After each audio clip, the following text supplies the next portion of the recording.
కౌశికోపనిషత్తు ఏం చెప్తుందంటే, శంకరాచార్యుల వారి విశ్లేషణ ఉపనిషత్తు, శరీరము గురించి, మనసు గురించి, బుద్ధి గురించి తెలుసుకోండి. తెలుసుకోకపోతే అవిద్యలో ఉంటారు. మీరు ఇక్కడ ఏ మానవుడు ఏ నాటికి కావాలని తప్పులు చెయ్యడు. వాడి బుద్ధిలో ఉండే పరమాత్మ వాడి కర్మలకు తగ్గట్టు పనులు చేయిస్తుంటాడు. ఆ చేసే ప్రయత్నంలోనే వాడు అజ్ఞానం అవిద్యతోనే తప్పులు చేస్తాడు. ఎవడు తప్పులు చేయడు, ఎవడు పాపాత్ముడు కాడు. అయితే మీరు ఈ శృతి ప్రామాణిక జ్ఞానం వలన ఏం జరుగుతుందంటే, మీరు మీ బుద్ధిని ఎలా చెబుతుంది, బుద్ధి ఒకవేళ నీ కర్మను బట్టి ఈరోజు ఇట్లా వెళ్తే సస్తావని రాసి పెట్టిందనుకో, వాడు ఆ మంత్ర సాధన చేస్తుంటాడు అనుకో, ఆ టైంలో వాడు బోడు వాడు చావడు, ఆ కర్మ తప్పించుకుంటాడు. ఇట్లాంటి యొక్క రహస్యాలు మీకు తెలుస్తాయి మంత్ర సాధన వలన.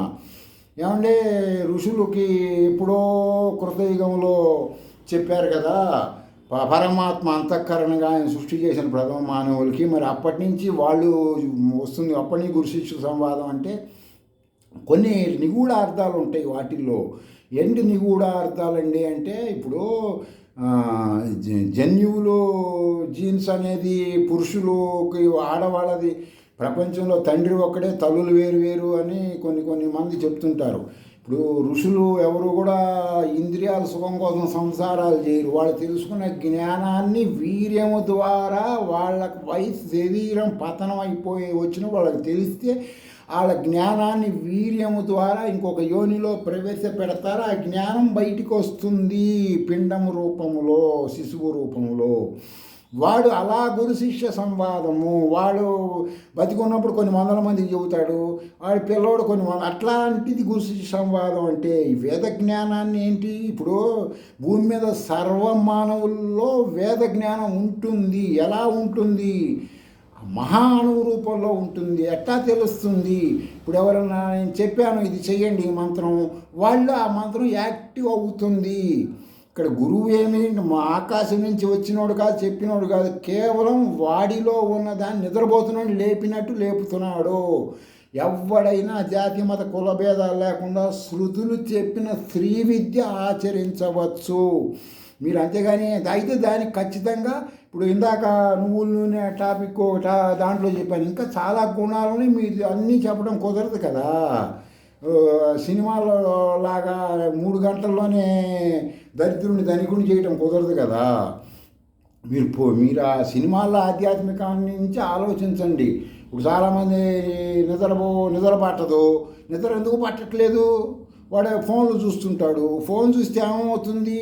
నేను 33 కోట్ల మంది నీలో ఉన్నారని చెప్పాను. నీకు నిద్ర కలిగించే దేవతను ఏముంటుంది? సైన్సు మెలటోనిక్ కనబడే దేవత వల్లనే నిద్ర వస్తుంది. ఆ దేవత ఏం చేస్తుంది? వీడు ఫోన్ చూస్తుంటే పగలనుకుంటూ ఉంటుంది. వీడు ఫోన్ చూడకపోతే ఏమవుతుంది? రాత్రి పోయి ఈ బాడీని రీసైక్లింగ్ చేయాలి కదా అని చెప్పి అది ఒక లిక్విడ్ వదులుతుంది. ఆ లిక్విడ్ వదలంగానే వీడికి మొత్తం వచ్చి పడుకుంటాడు, బాడీ మొత్తం శుభ్రం అవుతుంది. ఇది వీటి గూఢార్థాలు, నిగూఢార్థాలు. 33 బయట చెప్పే దేవతలకు నీ బాడీలో ఉండే కణజాలు, హార్మోన్స్, ఇట్లా కొన్ని 33 కోట్లు నీ బాడీలోనే ఉన్నాయి. నువ్వే దేవుడివి, వేరే ఎవడో ఎక్కడో గొట్టంగా లేడు. నువ్వే పరబ్రహ్మమని వేదాలు చెప్తున్నాయి. నువ్వు లేనిదాన్ని ఆచరిస్తున్నావు, ఉన్నదాన్ని వదులుకుంటున్నావు. అది తెలుసుకో ఫస్టు. అది తెలుసుకునేటప్పుడు ఏం చేయాలి? తెలుసుకుంటే ఏమవుతుంది? ప్రతి పదార్థ జ్ఞానం కలుగుతుంది, గుణగణాలు తెలుస్తాయి. కొంతమంది ఏం చెబుతారు అంటే, ఇంకా లోతుగా మాట్లాడితే ఇవి చాలామంది బాధపడుతున్నారు. అయినా సరే ఎవరు బాధపడ్డా సరే వేదం చెప్పింది చెప్పక తప్పట్లేదు. కులం అనేది వచ్చేసి వేదం గుణగణాలతో చెప్తుంది. ఈ వేదాల జ్ఞానం తెలిసిన ఎవడైనా బ్రాహ్మణుడే. ఇప్పుడు మాది ఎరికలు యానాది ఎంతోమంది హిందువులు తిరుపతి హుండీలో డబ్బులు వేస్తారు కదా. మీరు వెళ్ళి ఆ డబ్బులు చాలామంది పంచుతారు కదా కొంతమందికి, వాళ్ళ సంభావనలు వగేరాతో. మరి శాస్త్రంలో ఏం చెప్తుంది? ఆ డబ్బు ద్వారా తీసుకున్న ఆహారం ద్వారా వచ్చేటువంటిది వాళ్ళ గుణగణాలు వస్తాయి అంటుంది కదా. అప్పుడు కులాలు ఎక్కడ ఉన్నాయి? ఏముంది? వేదం చెప్పిన కులం ఉంది. ఏం కులం ఉంది? బ్రాహ్మణుడు, శూద్రుడు. శూద్రుడెవడు? జ్ఞానశూన్యుడు. బ్రాహ్మణుడెవడు? తెలివి గలవాడు. రెండే కమ్యూనిటీలు ఉంటాయి వేద ప్రామాణికంగా. మనం ఏదో బతుకు తెరువుకి అనేక పెట్టుకోవచ్చు. ఆధ్యాత్మికానికి రెండు కులాలే, ఫిజికల్గా కాదు. మళ్ళా ఆధ్యాత్మికంగా ఈ రెండు కమ్యూనిటీలే ముఖ్యము.